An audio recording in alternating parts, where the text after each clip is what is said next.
एक सोमवार का नियम बना। और मेरी जीजियों से, मेरी बेटियों से जो विदेश में रह रही हैं, जो कहीं बाहर रह रही हैं, कहीं बड़े शहर में रह रही हैं, जो रोज मंदिर नहीं जा सकते, हर किसी महीने के एक सोमवार को भी ये नियम निर्धारण कर सकते, तो उनसे कहेंगे कि 3 महीने में एक सोमवार का नियम बना लो। 3 महीने में नहीं बना सकते तो 6 महीने में एक सोमवार का नियम बना लो, और 6 महीने में नहीं बना सकते तो 1 साल में एक सोमवार का ऐसा नियम बना लो कि मैं साल का एक सोमवार ऐसा रहूंगी कि सुबह सोमवार के दिन मंदिर में जाकर जल चढ़ाऊंगी, दोपहर में जाकर बाबा को एक अक्षत का दाना रखकर, अक्षत का मतलब है कि बाबा मेरी दिनों दिन उन्नति करना। बेलपत्री के वृक्ष के नीचे जो अक्षत रखा जाता है वो उन्नति के लिए रखा जाता है। शंकर के शिवलिंग पर जो अक्षत रखा जाता है वो रोग मुक्ति के लिए रखा जाता है। अशोक सुंदरी पर जो अक्षत रखा जाता है वो संतान प्राप्ति के लिए रखा जाता है। षडानंद कार्तिकेय की ओर जो अक्षत रखा जाता है वह हमारे बच्चों की सुख समृद्धि के लिए रखा जाता है। विनायक की ओर, गणेश जी की ओर जो अक्षत रखा जाता है वह हमारे घर में कोई मंगल कार्य आ जाए उसके लिए रखा जाता है। और जो पीठिका होती है जिसपे शिवलिंग रखा होता है, पार्वती जी का हस्तकमल, उस पर अक्षत रखा जाता है तो नारी के अखंड सौभाग्य के लिए रखा जाता है। अक्षत रखने का भी तरीका है। एक चावल का दाना कहाँ रखा जाता है, क्यों रखा जाता है, कैसे रखा। अब कई लोग कहते हैं गुरुजी ये शिव महापुराण में आप ये नियम बताते हो, तरीका बताते हो। हम तो उनसे कहेंगे डॉक्टर के पास जाओगे तो डॉक्टर भी गोली लिखकर ये नहीं कह देगा कि ये सारी गोली एक साथ खा जा। डॉक्टर भी कहेगा ये गोली सुबह खाना है, ये गोली शाम को खाना है, ये गोली दोपहर में खाना, ये गोली भूखे रहकर खाना। बोलो सही है कि गलत है? ये रात्रि को खाना खाने के बाद खा लेना, ये खाना खाने के पहले, ये नाश्ते के पहले। और सुनो ये दवाई, ये वाली पीछे वाली जो दवाई लो ना इसको दूध से लेना, ये वाली जो दवाई लो ना इसको पानी से लेना। और सुनो ये डब्बी है इसको पानी में मिलाकर फिर पीना। दवाई लेने का भी तरीका है, उसी तरह शिव महापुराण में एक एक अक्षत का भी तरीका है और एक एक बेलपत्री का भी तरीका है। अब मान लो कई लोग कहते हैं गुरुजी आप ये तरीका बताते हो शिव पुराण के माध्यम से, कई लोगों के मन में संशय जागता है। तो अगर हम एक साथ चावल चढ़ा दे तो उसका क्या तरीका है? तो हमारा निवेदन है डॉक्टर जो दवाई ले एक ही बार में निपटा जाए, एक ही बार में खा ले। दवाई एक बार में पूरी खा गए असर नहीं करेगी, इसमें डॉक्टर का कोई दोष नहीं है। उसने तो बताया था ऐसे लेना ऐसे लेना, और तुमने मैं डॉक्टर साहब ने पूछा दवाई पूरी ली, शाम की दवाई भूल गई थी, सवेरे की दवाई भूल गई थी, ये दवाई भूल गई थी। डॉक्टर कहेगा हमने तो नियम बताया था, तुमने नहीं खाई तो असर कहाँ से करेगी? तुम असर कब करती है? जब हम पूजन के तरीके को जान जाएं, जब हम अर्चना के तरीके को जाएं। आप साल भर का एक सोमवार निकाल लो, 6 महीने का एक सोमवार निकाल लो, 3 महीने का एक सोमवार निकाल लो, महीने का एक सोमवार निकाल लो। अपने से दिल में बन जाए तो एक सोमवार ऐसा निकालो जिसके 3 नियम धारण हो। पहला, उसी सोमवार जिसको कर रहे हो उस दिन सुबह जल चढ़ाना। दूसरे, दोपहर के समय पर जाकर बेलपत्री के वृक्ष के नीचे एक चावल का दाना रखना। और परिक्रमा बेलपत्र की जितनी तुमसे बन जाए, जितनी तुम्हारे शरीर की कैपेसिटी हो, जितना तुम्हारा शरीर चलते बन जाए। हम तो ये भी नहीं कहते कि तुम भूखे रहकर भगवान का भजन करो, हम कभी नहीं कहते। हम तो यहां तक कहते हैं, हमारे पुष्टि मार्ग में यहां तक कहा गया कि वल्लभ कुल की एकादशी करो, भले बकरी जैसे चरो पर एकादशी करो। हम तो यहां तक कहते हैं कि बहुत समय से कल मेरी एकादशी है, एकादशी है, एकादशी है, एकादशी है, पूरे घर को हिलाकर रख दिया, एकादशी है, एकादशी, एकादशी है। बहू टेंशन में, बेटा डिप्रेशन में, पति पपीता ला ला के, सेव फल ला ला के, मूंगफली का दाना ला ला के, काजू कतली ला ला के, सेव फल ला ला के, और सारा सामान साबूदाना और खिचड़ी और ना चिप्स ना जाने क्या क्या ला ला के, बेचारा पति एकादशी आती है वो नौमी से चिंता में पड़ जाता है।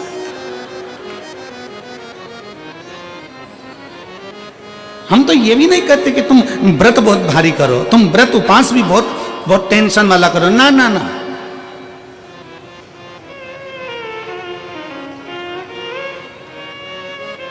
अपने को व्रत उपास भी इतना बहुत बहुत भूखे रह रहे हो, बहुत प्यासे रह रहे हो, और मालूम पड़े कि भगवान हमें मिलेगा, भगवान हमें मिलेगा।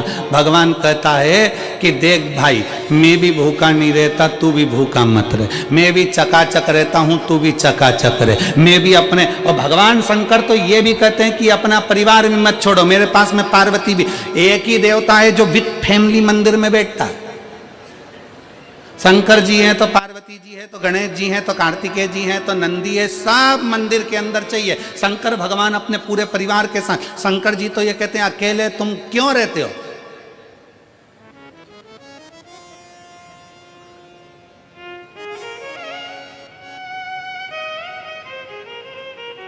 शिव जी की एक बात अपने ध्यान में रखना, कितनी सुंदर बात है शंकर भगवान की, बहुत ध्यान में रखिएगा। भगवान नारायण ने भगवान शंकर का भोजन रखा, विथ फैमिली आए। ब्रह्मा जी ने रखा, आए। इंद्र ने रखा, आए। एक दिन कुबेर को अहंकार आ गया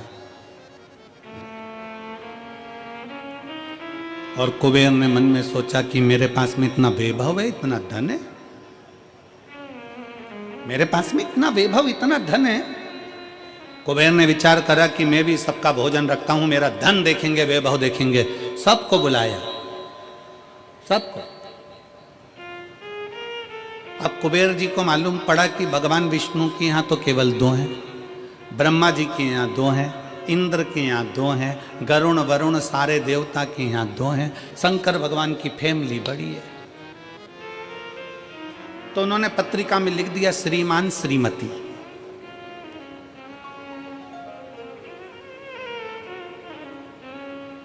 केवल 2।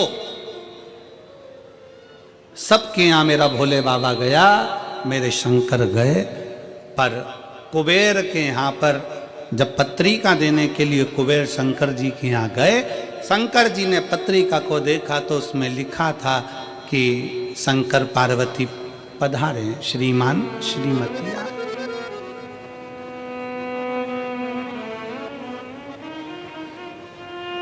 कुबेर कौन? एक चोर शंकर जी के मंदिर में चोरी करने के लिए गया। अंधेरा बहुत था, शरीर का कपड़ा उतारकर त्रिशूल में लपेटकर आग लगाकर उजाला कर देख रहा था। शिवरात्रि का दिन था, शंकर जी खुश हो गए और शिव जी ने वर दे दिया, तूने आज शिवरात्रि के दिन मेरे मंदिर में प्रकाश करा है, मैं तुझे कुबेर का राज्य देता हूं। कुबेर नीचे बैठेगा और तू कुबेर के सिंहासन पर बैठेगा। कुबेर की कुर्सी एक चोर को दे दी। अब चोर कुबेर बनकर बैठा है और उस चोर के मन में या अब जिसने तुझे कुबेर बनाया था तू उसको भी फैमिली बुला लेता, पर उसको भी नहीं बुलाया।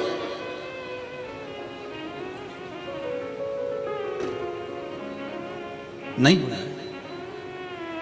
और पत्रिका देने के लिए कुबेर के पास कुबेर पहुंचे शंकर जी के पास। भोलेनाथ जी ने जो पत्रिका देखी, पत्रिका देखते से शंकर जी ने कह दिया, देखो कुबेर, हम तो किसी आयोजन में जाते नहीं हैं, 2 जनी का भोजन है, हमारे घर में 2 बेटे हैं, हमारा बड़ा बेटा कार्तिक 1 जनी का ही भोजन करता है और हमारा दूसरा बेटा गणेश 2 जनी का करता है, तो हम गणेश को भेज देंगे, हिसाब बराबर। कुबेर को लगा कि गणेश इतना छोटा सा वो क्या खाएगा। शंकर भगवान बोले वो तो बाद में पता चल जाएगा, तू जा। अब कुबेर ने निमंत्रण रखा, 33 कोटि देवताओं के लिए भोजन तैयार करवाया, मंगवाया, भोजन बनवाया। और इतने में सबसे पहले गणेश जी पहुंच गए। कुबेर की पत्नी दौड़ कर आई, दरवाजे पर गणेश आए, शंकर जी के पुत्र। कुबेर ने कहा आने का समय तो 6 बजे था, ये तो 4 बजे ही आ गए। पूछ के आओ इतनी जल्दी क्यों आ गए। गणेश जी से पूछा तुम इतनी जल्दी क्यों आ गए, तो कहा पिताजी ने कहा कि पहली पंगत में निपटाया।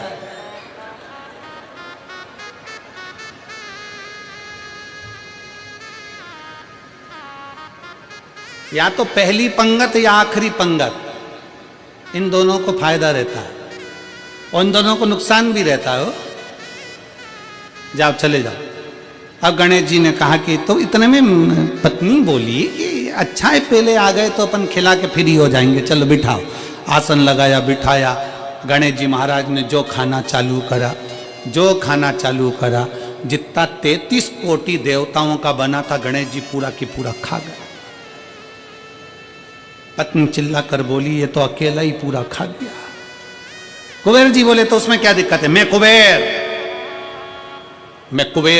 मेरे घर कमी है क्या? भंडारे खोल दो सारे। भंडारे खोल दिए, ला ला कर गणेश जी को देते गए। कुबेर के खजाने में भी भोजन खत्म हो गया। तब कुबेर ने कहा एक काम करो, दूतों को पृथ्वी पर भेजो और पृथ्वी पे से भोजन मंगवाना चालू करो। गणों को पृथ्वी पर भेजा, भोजन लेकर अंदर जा रहे थे गण। गणेश जी ने बुलाया इधर आओ। ये चावल की बोरी कहाँ ले जा रहे हो? कि अंदर। क्यों ले जा रहे हो? पकाएंगे फिर तुम्हारे लिए लाएंगे। गणेश जी के आधा घंटा लग जाएगा, ऐसी रख दो। रखो यहाँ सारी बोरियां वहीं रखवा ली, दाल चावल चना सब सूखा की सूखा निपटा गए। आन दो। कुबेर को चिंता लग गई, पत्नी आंखों से रोने लगी, इतने सारे देवता आएंगे क्या खाएंगे? कुछ भी नहीं बचा, नीचे भी नहीं बचा। देव ऋषि नारद आ गए, कुबेर से पूछा क्या बात है कुबेर? कुबेर कहने लगे कि मैंने भोजन सबका बनाया था, गणेश अकेले खा गए, उठ भी नहीं रहे, हमने 4 बार पानी पहुंचा दिया। हमने कहा पानी पी लो तो गणेश जी कह रहे थे आधा भोजन होगा तब पीऊंगा। मतलब अभी आधा भी नहीं हुआ है। नहीं। नारद जी ने कहा शंकर जी के पास जाओ। भोलेनाथ जी के पास कुबेर पहुंचे। प्रभु गलती हो गई मुझसे, मैंने 2 जनी का लिखा था। औलाद को संभालने के लिए बाप का आना जरूरी है, मुझे नहीं। औलाद को संभालने के लिए बाप का आना जरूरी है और बाप को संभालने के लिए उसकी पत्नी का आना जरूरी है। मुझे समझ में, मैं भूल गया। शंकर भगवान ने दुर्वा तोड़ी और दुर्वा तोड़कर कुबेर को दे दी और कुबेर से कहा ये दुर्वा ले जा, गणेश जी को दे देना। एक दुर्वा शंकर भगवान ने दी थी। कुबेर चलते चलते मन में विचार करे इतना खाया है, एक दुर्वा से क्या होगा। ये जितने रास्ते में चलते जा रहे थे, जितनी दुर्वा मिलती जा रही थी, सब तोड़ तोड़ के रखते जा रहे थे।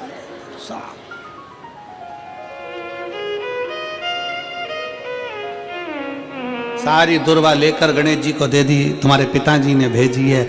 गणेश जी ने एक दुर्वा दांत में ली और पेट पे हाथ फेर के बोले कुबेर भैया कल कितनी बजे आना है?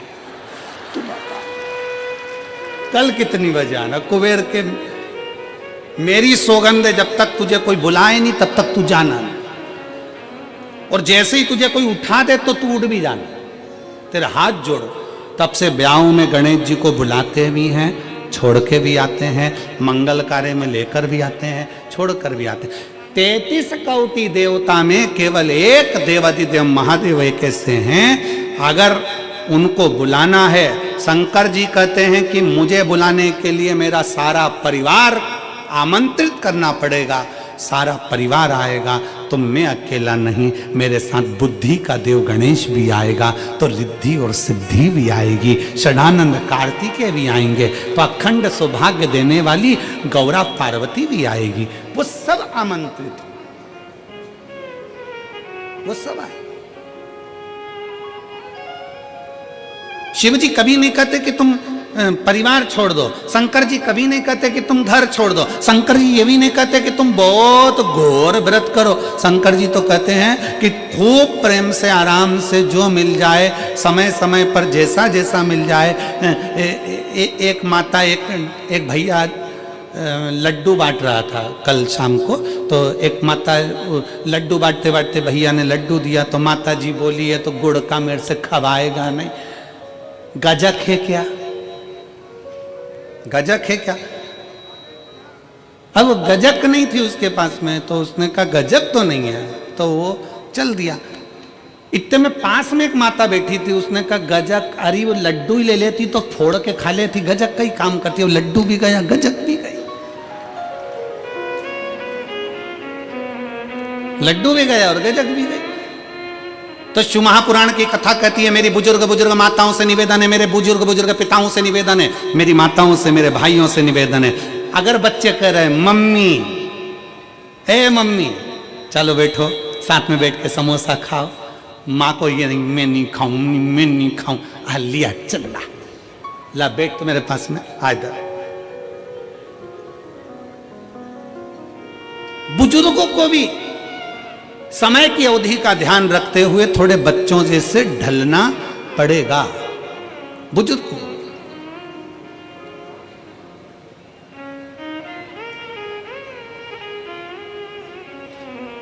थोड़ा बच्चों जैसा ढलने का प्रयास करना। हम अपनी अकड़ में रह जाएंगे तो बच्चों के करीब नहीं पहुंच पाएंगे, बच्चों के नजदीक नहीं पहुंच पाएंगे। शिव कथा कह रही है, भगवान शंकर का चरित्र कह रहा है, शंकर भगवान तुम्हारे हाथ का लोटा देखकर, तुम्हारा हाथ देखकर, तुम्हारा स्वरूप देखकर, तुम्हारा पानी देखकर पहचान जाते हैं कि इसको जरूरत क्या है, किस चीज की जरूरत। शिव जान जाते हैं, शंकर पहचान जाते हैं। बस आप उसके दरवाजे तक जाएंगे, उसको भजेंगे, उसका स्मरण करेंगे और शिव जान जाएंगे। जो शंकर का हो गया, जो एक बार भगवान शंकर के मंदिर जाना प्रारंभ कर दिया, शिव की स्तुति करना प्रारंभ कर दिया, शिव महापुराण की कथा में जो रमने लगा, समझ लेना वो अकेला नहीं रहा है। उसके हर श्वास में 21,600 श्वास प्रतिदिन शरीर में से निकलती है। तो 21,600 श्वास में आप अकेले नहीं हो, 21,600 श्वास में मेरा महादेव तुम्हारे हृदय में धड़क रहा है।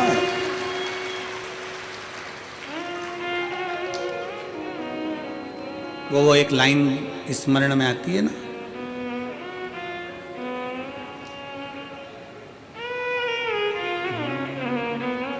मजा आ रहा जीने में, जीने में महादेव धड़क रहा सीने में, मजा आ रहा जीने में, जीने में महादेव धड़क रहा सीने में। भगवान शंकर तुम्हारे श्वासों में 21,600 श्वास में निकल रहा, अंदर जा रहा, फिर निकल रहा, फिर अंदर जा। श्वास है तो शिव है, शिव है तो श्वास है। जिस दिन शिव शरीर से निकल गया, उस दिन शरीर नहीं रहेगा, केवल शव बन जाए, फिर शरीर नहीं है। एक पत्र है,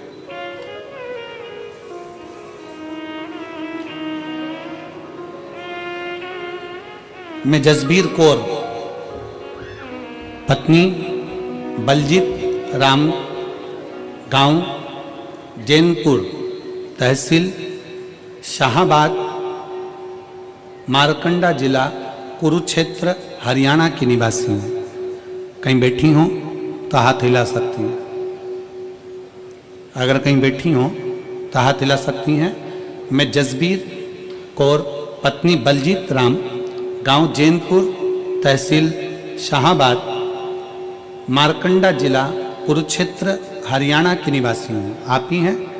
बच्चा आया है साथ में, ले आओ इसको, ले आओ, आ जाइए। मेरा मोबाइल नंबर ये है। मैं भोलेनाथ की महिमा का क्या वर्णन करूं गुरुदेव। 2008 में मेरी शादी हुई, 2008 में शादी हुई। 2010 में मेरा पहला बच्चा हुआ, जो बड़े ऑपरेशन से हुआ, लेकिन 4 महीने के बाद वो मर गया। पहला बच्चा मेरा 2010 में जन्म लेकर मर गया। दूसरा बच्चा मेरा 2012 में हुआ, वो भी बड़े ऑपरेशन से हुआ। और डिलीवरी के 1 घंटे बाद वो भी मर गया।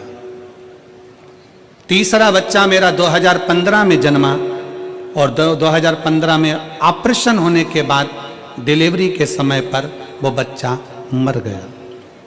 3 ऑपरेशन हो चुके थे, डॉक्टरों ने और बच्चा करने के लिए मना कर दिया था क्योंकि सभी बच्चे बड़े ऑपरेशन से हुए थे। तीनों बच्चों के फेफड़ों में पानी था, कहीं ना कहीं तकलीफ थी, वो मर गए। 2022 में अचानक से आपकी कथा सुनने लगी और कथा सुनते सुनते मन में उम्मीद जागी कि भोलेनाथ सबकी झोली भरता है तो हमारी भी भरेगा। मैंने भी बाबा को जल चढ़ाना शुरू किया, पशुपति व्रत रखे, मंदिर में झाड़ू और पोछा लगाना शुरू किया। इसके बाद मेरा गर्भ ठहरा और मेरे भटिंडा की 1 दिन तथा रेवाड़ी की 5 दिन की कथा पंडाल में बैठकर सुनी। गर्भ के रहते हुए मैं पंडाल में पहुंची और बाबा से प्रार्थना करती कि अब ये बच्चा मेरा जीवित रहे, इसको कुछ ना हो। बाबा को बोल कर आती, बाबा का चढ़ा जल पीती। 1 जुलाई 2024 के दिन सोमवार था और 16-7 साल के बाद हमारे घर में एक बच्चे ने जन्म लिया, पुत्र ने। 16 साल के बाद एक बेटे ने जन्म लिया। डॉक्टरों के हिसाब से डॉक्टरों ने कहा था कि बच्चा बीमार है, पर जैसे ही डॉक्टर ने वापिस चेकअप करा तो बच्चा पूर्ण तरह से स्वस्थ था। आज मेरे बाबा ने मुझे पुत्र दिया और वो भी पूर्ण तरह से स्वस्थ दिया। मैं बाबा को यहाँ प्रणाम करने के लिए आया। गुरुदेव, मैंने अपने लड़के का नाम शिवाय रखा है क्योंकि शंकर का दिया हुआ है। एक लाइन अच्छी लिखी है, आप और हम गुनगुनाते हैं कि भर दिया भंडार काशी वाले ने, कर दिया माला काशी वाले ने, जो जैसी भावना लाया वो वैसा ही फल पाया, जो जैसी भावना लाया वो वैसा ही फल पाया।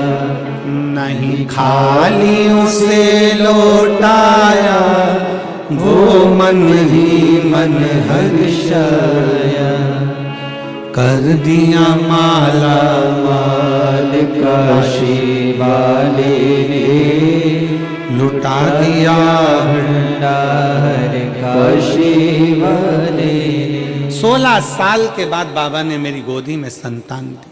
16 वर्ष।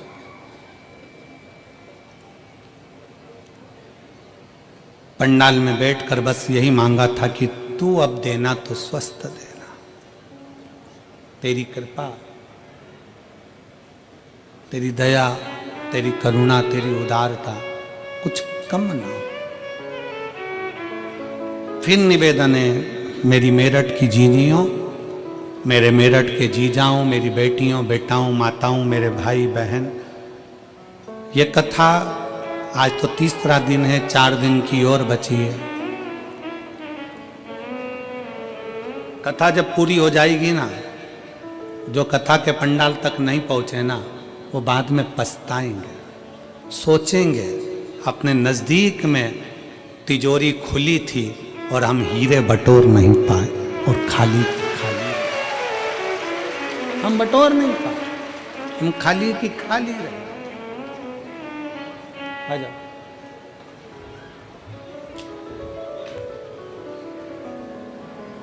जो जैसी भावना लाया वो वैसा ही फल पाया, नहीं खाली उसे लौटाया, वो मन ही मन हर्षाया, और कर दिया माला माल काशी वाले ने, लुटा दिया भंडार काशी वाले ने, कर दिया माला माल काशी वाले ने, लुटा दिया भंडार काशी वाले ने। आप जिस भाव से, जिस विश्वास के साथ जिस भरोसे के साथ, जिस दृढ़ता के साथ, जिस श्रद्धा के साथ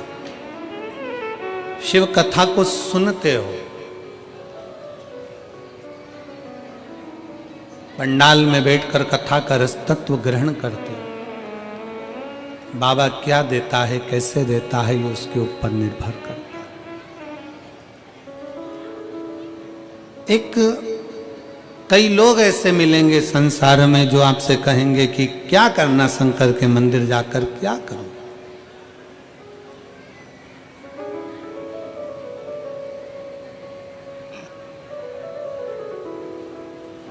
कई लोग कहते हैं कि गुरुजी हमको कोई दुखी नहीं है तो हम मंदिर क्यों जाएं?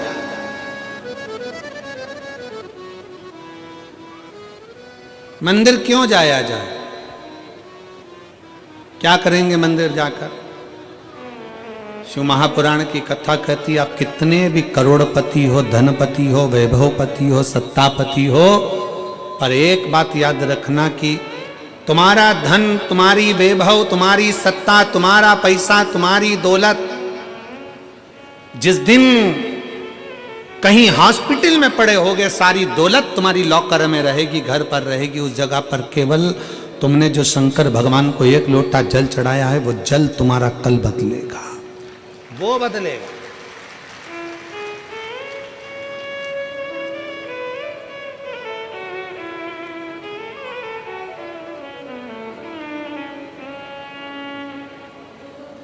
कई लोग कहते हैं हम हमारे परिवार वालों को समझाते रहते हैं कि शंकर जी के मंदिर जाया करो, जेठानी से कहते हैं जल चढ़ाने जाया करो, सास से कहते हैं जल चढ़ाओ, सास कहती है बहू से जल चढ़ाओ, पति से कहती है जल चढ़ाओ।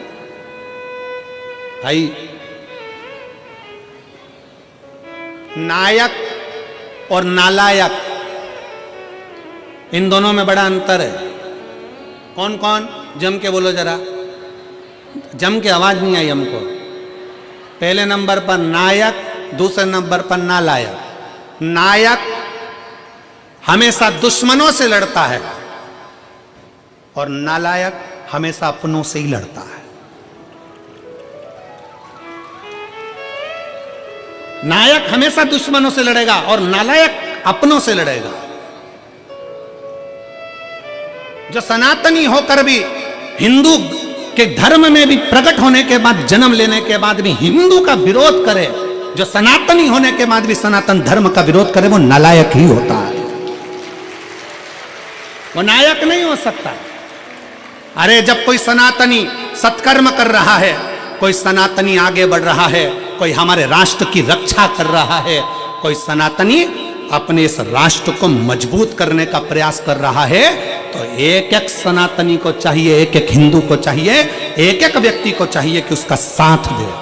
पर कई लोग ऐसे हैं दिन भर पांव खींचते रहते, दिन भर पांव, दिन भर।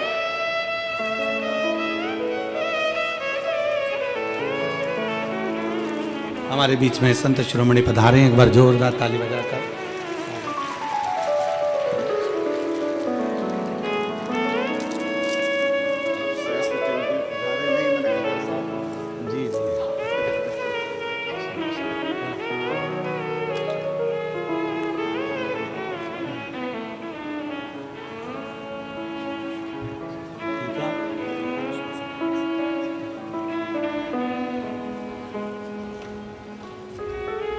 जब कोई अपने सनातन धर्म के लिए अग्रणता में आगे बढ़े